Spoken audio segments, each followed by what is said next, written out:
et à côté de la belle-sœur. Il est à côté de sa femme, Rachel et Jocelyne. Amen. Voilà. Donc ça, c'est, on dirait des sœurs jumelles, pourtant. C'est grande sœur et petite sœur. Alors, voilà, cet après-midi, est-ce que je peux vous inviter à vous lever encore?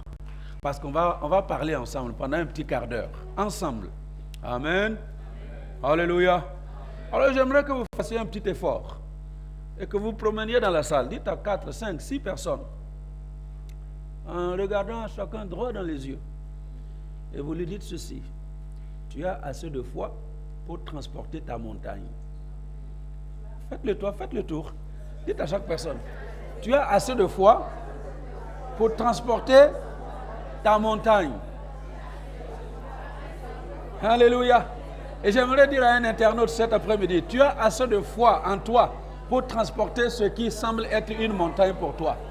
Tu as assez de foi pour transporter ta montagne. Et cet après-midi, nous allons transporter les montagnes. Nous allons les déplacer. Oui, tu as assez de foi pour transporter ta montagne. Assez de foi. Yes. Hein? Papa Charles, tu as assez de foi pour transporter ta montagne. Loïc, tu as assez de foi pour transporter ta montagne. Yes, yes. Yeah. Tu as assez de foi. Plus que ce que tu penses pour transporter ta montagne. Alléluia. Il n'y a aucune montagne inamovible. Toutes les montagnes qui se dressent devant nous peuvent être bougées. Toutes les montagnes qui se dressent devant toi peuvent être bougées. Aucune montagne n'est inamovible devant l'enfant de Dieu. Et Dieu nous a donné cette capacité justement de déplacer les montagnes. Alléluia. Alors je vous invite à vous asseoir pour entendre un peu, pendant un petit quart d'heure, ce que nous allons voir. Vous voyez, Matthieu 17, non, qu'est-ce que je dis? Marc 11. Nous commençons avec Marc 11. Marc 11, versets 20 à 24. Voilà, regardez, lisez avec moi ce passage que vous connaissez très bien. C'est la séquence où Jésus est en train de voyager avec ses disciples et puis il veut manger du fruit d'un arbre, un certain figuier, et quand il arrive, il ne trouve que des feuilles. Et qu'est-ce qu'il dit au figuier? À partir d'aujourd'hui, plus jamais personne ne mangera de ton fruit. Et le lendemain, le figuier a séché. Et voici, nous lisons jusqu'au verset 24. Le matin, en passant, les disciples virent le figuier séché jusqu'aux racines.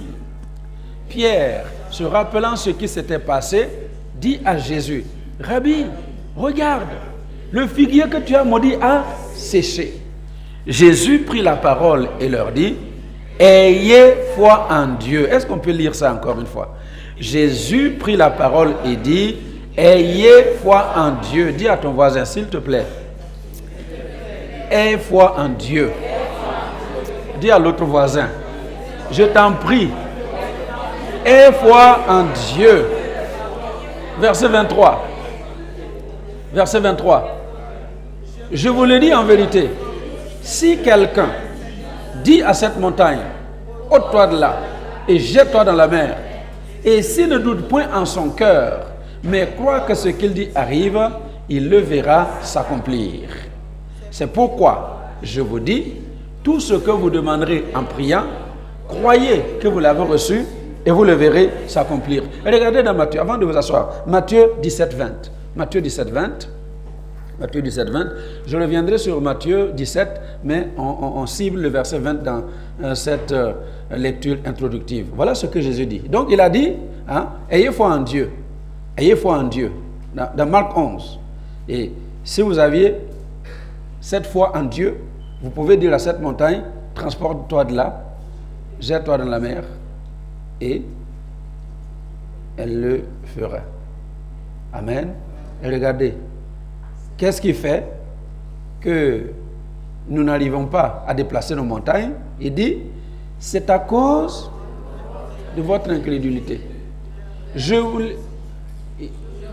le dis en vérité, si vous aviez de la foi comme un grain de sénévé, vous diriez à cette montagne: transporte-toi d'ici là, et elle se transporterait, rien ne vous serait impossible. Dis à ton voisin avant de t'asseoir. Tu as la foi. Plus qu'un grain de sénévé. Tu as la foi. Plus qu'un grain de sénévé. Or, dis-lui, or, avec la foi, de la taille d'un grain de sénévé, tu peux transporter ta montagne. Alléluia. Alors je vous invite à vous asseoir. Notez une chose. Je vous ai dit qu'on va parler un quart d'heure. Une chose, première chose, il faut savoir que c'est Dieu qui nous a donné la foi. Parce que le problème, c'est que quand vous lisez ça, il dit si vous aviez un peu de foi, eh bien, vous pouvez dire à la montagne, elle va se déplacer. En effet, souvent nous nous trouvons devant des situations et on connaît la parole de Dieu. Et on se dit, oui, c'est vrai, la parole de Dieu l'a dit, c'est vrai. Mais est-ce que j'ai assez de foi pour faire bouger cette montagne? Notez, Dieu t'a donné autant de foi pour bouger n'importe quelle montagne. Dieu t'a donné la foi. Éphésiens 2, versets 8 à 10. Je vais vous laisser des passages, comme ça vous allez étudier vous-même. Comprendre que ce n'est pas rien ce que Dieu nous a donné. Éphésiens 2, versets 8 à 10, qu'est-ce qu'il dit? C'est par la grâce que vous êtes sauvés. Par quel moyen? Par le moyen de la foi. Et cela ne vient pas de vous. C'est le don de Dieu. Allô? Donc, la grâce que tu as reçue, et puis continue, on termine. Car ce n'est pas par les œuvres, afin que personne ne se glorifie, car nous sommes son ouvrage, a été créé en Jésus-Christ pour de bonnes œuvres que Dieu a préparées d'avance afin que nous les pratiquions. Voyez-vous, cette grâce que tu as eue d'être sauvé par le moyen de la foi, ce n'est pas toi qui t'es battu pour avoir cette foi-là. Paul dit, c'est le don de Dieu. Donc Dieu t'a donné la foi pour être sauvé. Tu n'as pas jeûné pour avoir cette foi pour être sauvé. C'est Dieu qui l'a déposée en toi. Alors, c'est pourquoi j'ai dit, pour commencer, que tu as assez de foi pour transporter n'importe quelle montagne. Tu as assez de foi. Jude, c'est le nom du deuxième fils de mon beau-frère. Jude 1, verset 3. Jude 1, verset 3. Jude dit, bien-aimés, comme je désirais vivement vous écrire au sujet de notre salut commun. Vous vous rappelez? Qu'est-ce que Paul a dit dans Éphésiens? Le salut là, c'est par la grâce au moyen de la foi. Et cette foi, c'est Dieu qui nous la donne. Et Jude explique à ses auditeurs, je voulais vous écrire au sujet de notre salut commun que nous avons reçu par la grâce au moyen de la foi. Et il répète presque la même chose. Il dit, je me suis senti obligé de le faire afin de vous exhorter à combattre pour la foi. Quelle foi? Qui a été transmise une fois pour toutes. Alléluia. Donc cette foi que Dieu t'a donnée, que Dieu m'a donnée, il la transmet de génération en génération. Depuis Abraham jusqu'à nous aujourd'hui. Cette foi est transmise une fois pour toutes. Comprenez-moi bien aujourd'hui. Ça veut dire que comme vous êtes là, comme nous sommes, il y a une dose de foi en toi. Et cette dose-là, elle est la même pour tout le monde. Vous me saisissez?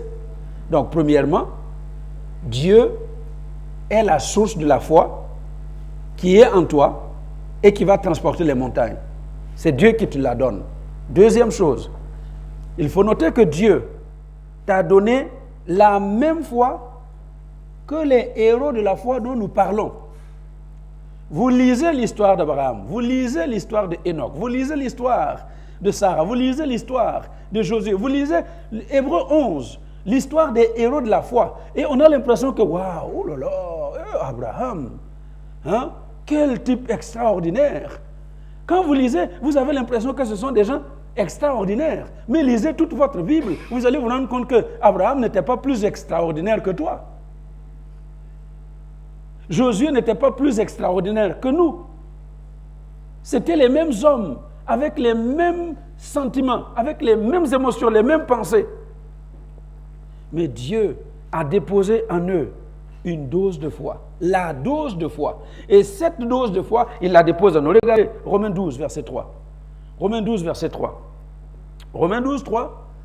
Par la grâce qui m'a été donnée, dit Paul, je dis à chacun de vous de n'avoir pas de lui-même une trop haute opinion, mais de revêtir des sentiments modestes, selon, lisez avec moi, selon la mesure de foi que Dieu a départie à chacun. Il n'a pas dit selon une mesure, il dit la mesure. C'est la même mesure pour tous. Allô? La même mesure qu'il a donnée à Abraham, c'est la même mesure qu'il t'a donnée. La même mesure qu'il a donnée à Pierre, c'est la même mesure qu'il t'a donnée. La même mesure qu'il donne à votre pasteur que vous téléphonez tout le temps, à qui vous téléphonez pour dire prie pour moi, prie pour moi. C'est la même mesure qu'il a déposée en vous. Allô? C'est la même mesure. Et si vous n'êtes pas convaincu, regardez dans 2 Pierre. 2 Pierre 2.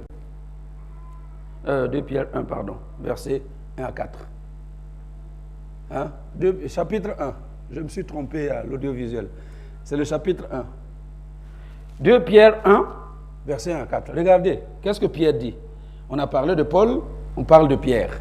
Il dit Pierre, serviteur et apôtre de Jésus-Christ, à cause de ceux qui ont reçu en partage, lisez bien, ceux qui ont reçu en partage une foi du même prix que la nôtre. Qu'est-ce que cela veut dire? Hein? C'est la foi identique. La foi que les pierres ont reçue, nous avons reçu la même foi. Alléluia. Nous avons reçu la même foi.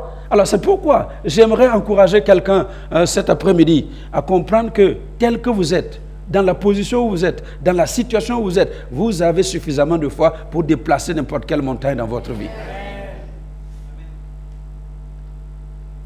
Oh, j'ai beaucoup aimé les témoignages de ce matin.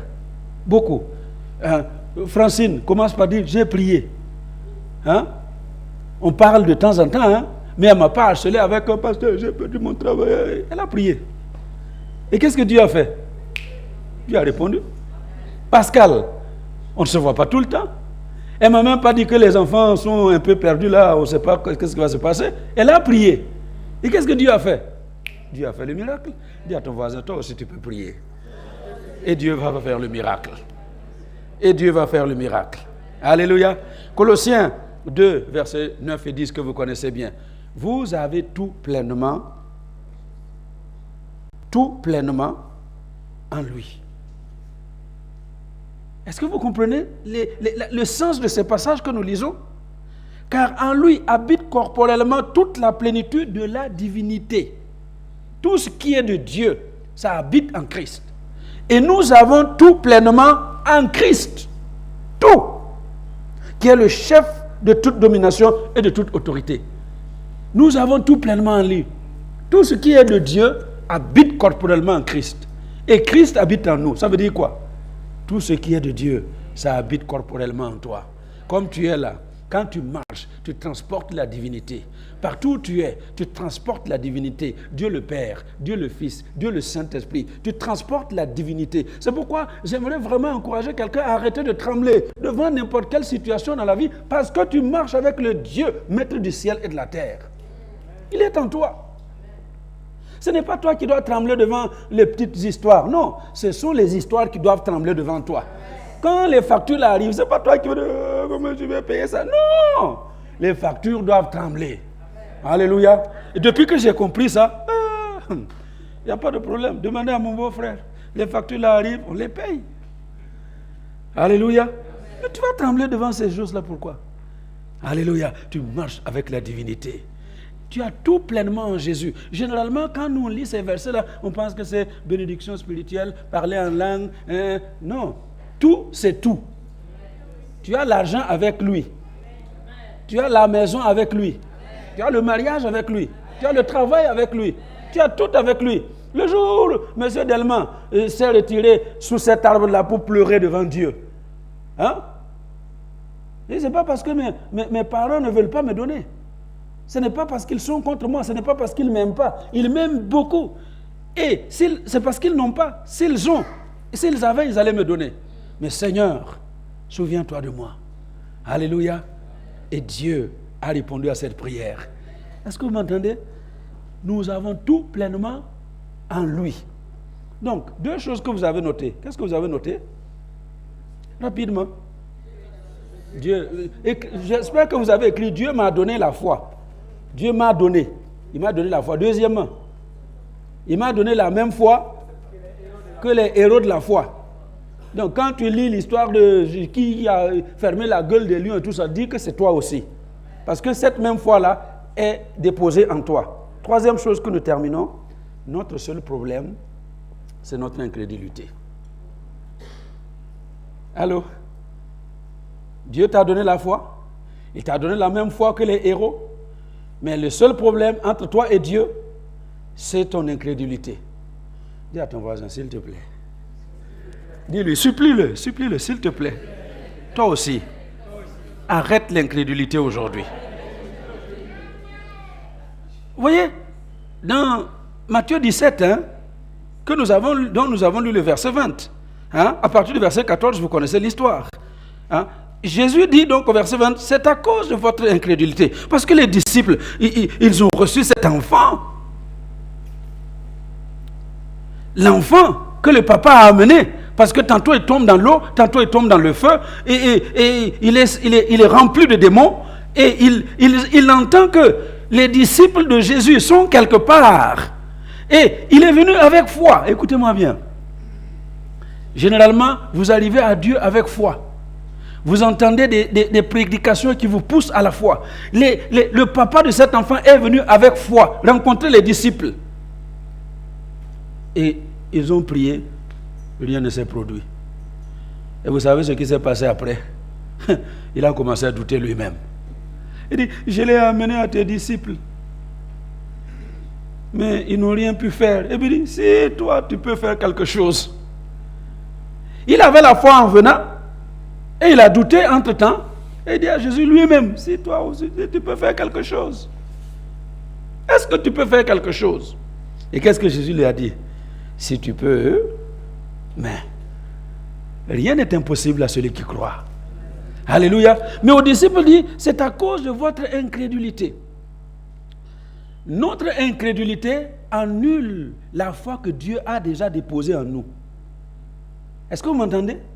Sinon, chaque enfant, nous tous là qui sommes ici, nous avons assez de foi pour faire des prodiges, pour faire des miracles, pour faire marcher les paralytiques, pour ouvrir les yeux des aveugles, pour ressusciter les morts. Nous avons assez de foi pour remplir la mission que Jésus a remplie lui-même sur la terre. On a cette foi-là. Mais notre incrédulité annule cette foi. Est-ce que vous m'entendez? Et il y a trois choses qui peuvent amener l'incrédulité. J'avais dit un quart d'heure, Trois choses. La première chose, c'est l'ignorance. L'incrédulité due à l'ignorance. On est ignorant. Le manque de connaissance pour les plus pudiques. Parce que si je viens te dire, oh, ignorant, si je vous traite d'ignorant cet après-midi-là, ça va être la guerre. Il y en a qui ne viendront pas dimanche prochain. Mais si je dis, vous manquez de connaissance, ah oui, je manque de connaissance. L'ignorance. Si vous ne connaissez pas les choses, vous n'allez pas pouvoir les avoir. Vous voyez, la foi vient de ce qu'on entend, dit Paul dans Romains 10, verset 17, et ce qu'on entend vient de la parole du Christ. Mais si vous ne connaissez pas la parole du Christ, votre foi va venir comment? Et dans Actes chapitre 19, Paul arrive dans la ville d'Éphèse, et il y a un groupe de chrétiens qui ont été gagnés à Christ et qui ont été baptisés. Paul arrive, il leur dit, mais de quel baptême avez-vous? Est-ce que vous avez reçu le Saint-Esprit? Vous connaissez leur réponse? Est-ce que vous avez reçu le Saint-Esprit quand vous avez cru? Ils répondent, verset 2. Et qu'est-ce qu'ils disent? Nous n'avons même pas entendu dire qu'il y ait un Saint-Esprit, à plus forte raison, en être rempli. Donc, s'ils n'ont même pas entendu dire qu'il y ait un Saint-Esprit, comment voulez-vous qu'il soit rempli du Saint-Esprit? C'est pourquoi Paul disait toujours dans Romains 10, il dit comment se convertiront-ils s'il n'y a personne qui leur prêche? Et comment y aura-t-il des prédicateurs s'ils ne sont pas envoyés? Il faut que cette parole leur arrive et qu'on leur prêche. Et cette parole qui n'est pas loin, qui est juste près de leur bouche, c'est cette parole qui va les transformer. Mais l'ignorance nous empêche de recevoir les choses. Est-ce que vous m'entendez? Donc quand vous êtes face à l'ignorance, il faut enseigner la vérité de la parole de Dieu. Alléluia. Et pour ce faire, il faut être enseignable. Si tu n'acceptes pas l'enseignement, tu vas passer ta vie comme monsieur tout le monde, comme quelqu'un dirait, un bateau dans l'océan. Vous avez déjà vu les bateaux là? Quand ça passe, ça fait beaucoup de traces. Hein? Vous voyez l'eau là, et puis 2 minutes après, il n'y a plus rien. Et il y a des chrétiens comme ça. Ils sont comme un bateau dans l'océan, avec moteur même. Vous voyez, 2 minutes après, on n'entend plus parler. Que le Seigneur nous aide à laisser les traces de Jésus-Christ derrière nous. Amen. L'ignorance. Deuxième chose qui peut amener l'incrédulité, ce sont les faux enseignements. Les faux enseignements. Incrédulité dit aux faux enseignements. Il y a des gens qui ont grandi avec l'enseignement que telle chose ne se produit plus. Ceux qui ont grandi dans des dénominations, on dit que les miracles sont dépassés, les actions du Saint-Esprit ne sont plus de notre âge. Ceux qui ont grandi avec l'enseignement que tout ce qui est spirituel aujourd'hui, c'est diabolique, eux là, ils ont été enseignés, ils croient. Ce n'est pas qu'ils ne croient pas, ils ont la foi. Mais la foi dans de mauvaises choses. La foi dans de faux enseignements. Est-ce que vous m'entendez? Nous là, en Afrique, au Burkina Faso, où on nous avait enseigné que si vous êtes riche, vous êtes candidat pour l'enfer. Hein? Dans notre église là, il n'y a pas longtemps, c'était l'enseignement comme ça. C'était l'éloge de la pauvreté. Et si vous aviez la grâce de devenir un homme d'affaires, homme d'affaires, c'est synonyme d'escroc chez nous. Homme d'affaires. Hein?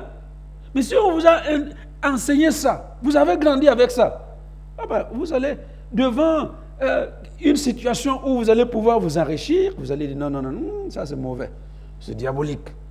Vous avez la foi, mais la foi dans de mauvaises choses. Alors cet après-midi, je prie que, vous savez, les informaticiens là, comment on fait pour enlever les mauvaises choses là dans un disque dur? Il faut les quoi? Formater. Il faut les formater. Dis à ton voisin, formatage. Aujourd'hui, là, c'est formatage. Alléluia. Tout ce qui était mauvais, les faux enseignements que tu as reçus, les histoires qui n'ont ni technique que tu as reçues, aujourd'hui, là, formatage. Alléluia. Pour mettre un nouveau programme, le programme de la vie, le programme de la grâce de Dieu, le programme de la puissance, le programme que tu es capable de déplacer n'importe quelle montagne, que tu n'as pas besoin de prendre l'avion pour aller en Afrique du Sud, de prendre l'avion pour aller en Israël. Il y a des gens qui pensent que quand ils vont aller plonger dans le Jourdain, là, ça y est, ils vont recevoir la guérison dont ils ont besoin. Il y en a qui se déplacent, qui vont au Nigeria. Oh, il y a des grands pasteurs au Nigeria qui ont une onction là pour guérir. Bientôt, vous allez entendre, ce sera en Inde. Parce que autant il y a les bouddhistes là qui font les choses, il y a des pasteurs puissant en Inde. Vous n'avez pas besoin de courir à gauche et à droite. Alléluia. Comme tu es. Tu entres dans ta chambre, tu fermes la porte, tu parles à ton Dieu. Et ton Père qui est dans le lieu secret, il entendra ta prière. Et il va te répondre. Et tu vas pouvoir le glorifier. Alléluia. Donc l'incrédulité à cause de l'ignorance, l'incrédulité à cause des faux enseignements, et puis l'incrédulité naturelle. Le doute est naturel. C'est humain. Allô? C'est humain. Écoutez, mettez-vous à la place d'Abraham. Si aujourd'hui, nous sommes le 5 août 2018. Aujourd'hui. Allô? Je disais seulement à maman Zico, qui n'a pas 100 ans, qui n'a même pas 80 ans. Si je lui dis aujourd'hui, maman Zico, d'ici à l'année prochaine, à la même période, je prêcherai ici et tu seras avec un bébé. Vous voyez? Tout de suite, non. Est-ce que vous vous imaginez? Ça, c'était le problème d'Abraham. Dieu lui dit 75 ans. Il n'y a rien qui a marché. 99 ans. Il avait 99 ans. Les anges là lui disent, ta femme Sarah, nous allons quitter. Mais d'ici l'année prochaine, là, on reviendrait ici. Et à la même période, ta femme Sarah va avoir un fils. Est-ce que vous imaginez? Ça, c'était le dilemme d'Abraham. Mais Abraham, vous voyez, la différence entre nous et Abraham, c'est que lui, il n'a pas douté.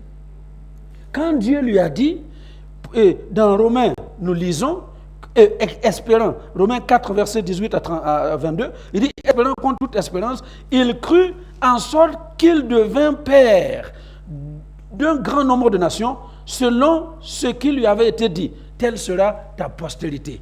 Verset 19. Il dit, et sans faiblir dans la foi. Sans faiblir dans la foi. Cette foi que Dieu a déposée en lui et cette foi que Dieu a déposée en toi, Abraham n'a pas faibli. Il ne considéra pas que son corps était déjà usé puisqu'il avait près de 100 ans et que Sarah n'était plus en état d'avoir des enfants. Il ne douta point par incrédulité au sujet de la promesse de Dieu, mais il fut fortifié par la foi, donnant gloire à Dieu. Ayant la pleine conviction que ce qu'il promet, il peut aussi l'accomplir. On continue. C'est pourquoi cela lui fut imputé à justice. Est-ce que vous comprenez la différence entre nous et Abraham? C'est que lui, il a la dose de foi, et quand Dieu parle, il obéit. Il accepte, il croit. Et la chose se réalise. La différence avec Josué, quand Dieu dit à Josué, voici les murs de Jéricho, la ville est fermée, elle est barricadée, personne n'entre, personne ne sort, mais fais le tour de la ville. Josué ne se pose pas de questions. Il dit, quand même, le peu de connaissances militaires que j'ai, je n'ai jamais vu une guerre gagnée en faisant le tour de la ville. Et puis ensuite, les ennemis là sont là, ils nous regardent. Ils vont nous envoyer des flèches. Non, il ne doute pas. Il fait le tour. La différence entre nous et Pierre, dont nous avons lu l'histoire tout à l'heure, Pierre, quand il se retrouve devant se paralyser, devant la porte du temple, il ne dit pas, monsieur, ton cas là, c'est trop grave. Ah non. Tu es né avec ça. Comment on va faire? Il dit non, je n'ai ni argent ni or, mais j'ai une chose, la foi que Dieu a posée en moi. Jésus-Christ. Au nom de Jésus-Christ, lève-toi et marche. Et le paralytique s'est levé, il a sauté, il a dansé et il a loué le Seigneur. Alléluia. Est-ce qu'on se comprend? Donc, c'est tout à fait normal que parfois, naturellement, nous ayons des doutes. Parce que quand on vous dit une chose, et vous regardez avec vos yeux, vos deux yeux là, vous regardez, le médecin a dit, madame, ton histoire là, c'est fini. Tu ne pourras jamais avoir d'enfant. Et puis toi, tu entends, tes oreilles ont entendu. Tu as regardé les histoires là de échographie, scanner, IRM. Tu regardes, toi-même tu regardes, non, c'est foutu. Mais j'aimerais que quelqu'un se lève aujourd'hui pour dire, voilà ce que les machines ont dit. Mais qu'est-ce que le maître du ciel et de la terre dit? Alléluia. Lui, il dit, avec ta foi, tu peux transporter les montagnes. Tu ordonnes aux choses, elles vont arriver comme tu les as ordonnées. Alléluia. Alléluia. Amen. C'est tout à fait naturel.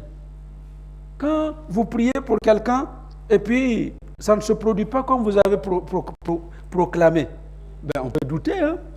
Ça vous arrive, non? On a fait chambre de prière ici, chambre de guérison. Quelqu'un vient là, on a posé les mains, on a soulevé les pieds, on a tout fait, et puis il se lève encore, il n'est pas guéri. Qu'est-ce que vous allez dire? La plupart des chrétiens disent, ça ne marche pas. Allô? Mais le fait que tu aies prié et que tu n'as pas vu la guérison, ce n'est pas le témoignage que ça ne marche pas. La parole de Dieu, ça marche toujours. La parole de Dieu marche toujours. Est-ce que vous m'avez compris? Alors donc cet après-midi, j'ai pris 10 minutes en plus. Mais ça valait le coup, non? Alléluia. Tu as assez de foi pour transporter ta montagne. Alors dis à ton voisin, maintenant que tu le sais, lève-toi. Maintenant que tu le sais, lève-toi. Lève-toi. Oui, je vous invite à vous lever. Si vous avez des montagnes, levez-vous. Tous ceux qui ont une montagne, je vous invite à vous lever et faites tourner votre foi, faites marcher votre foi. Cet après-midi, que personne ne parte de ce lieu sans son miracle, parce que tu as assez de foi pour avoir ton miracle. Le miracle dont tu as besoin, ce n'est pas dans la bouche de ton pasteur, ce n'est pas dans la bouche d'un prophète ou d'un apôtre, c'est dans ta bouche. La mort et la vie sont au pouvoir de ta langue. Ordonne aujourd'hui et la chose va arriver comme tu l'as appelé. Alléluia. Alors chasse l'incrédulité. Et Jésus il dit à ses disciples, quand vous lisez la fin, il dit, cette sorte-là, il y a des versions où on a ajouté cette sorte de démon, mais il n'y a pas de démon dans l'original. Il n'y a pas de démon. C'est cette sorte-là. Et si vous lisez le contexte, il était en train de parler de l'incrédulité. Parce qu'il dit, c'est votre incrédulité qui vous empêche de réaliser ces choses. Mais cette sorte d'incrédulité-là, ça ne sort que par le jeûne et la prière. Donc, tous ceux qui sont pourchassés par l'incrédulité à cause de la culpabilité que le diable vous impose, eh bien, décrétez un temps de jeûne et de prière pour chasser l'incrédulité et laisser la foi que Dieu a posée en vous produire le fruit pour lequel Dieu l'a mis à vous. Alléluia. Est-ce qu'on se comprend bien? Alléluia. Et on le fera le 15 août. Donc le 15 août, ce sera jeûne et prière pour chasser l'incrédulité. Amen. Voilà. Et que la foi que Dieu a mise en nous soit active et produise pour la gloire de Jésus. Amen. Alors élève ta voix et parle toi-même. Ce n'est pas quelqu'un qui va prier, ce n'est pas quelqu'un qui va parler. Il n'y a que toi. Il n'y a que toi. Il n'y a que toi.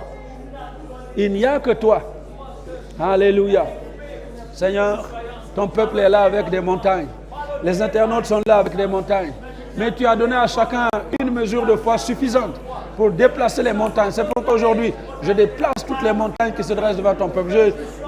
J'anéantis toutes les montagnes qui se dressent devant ton peuple.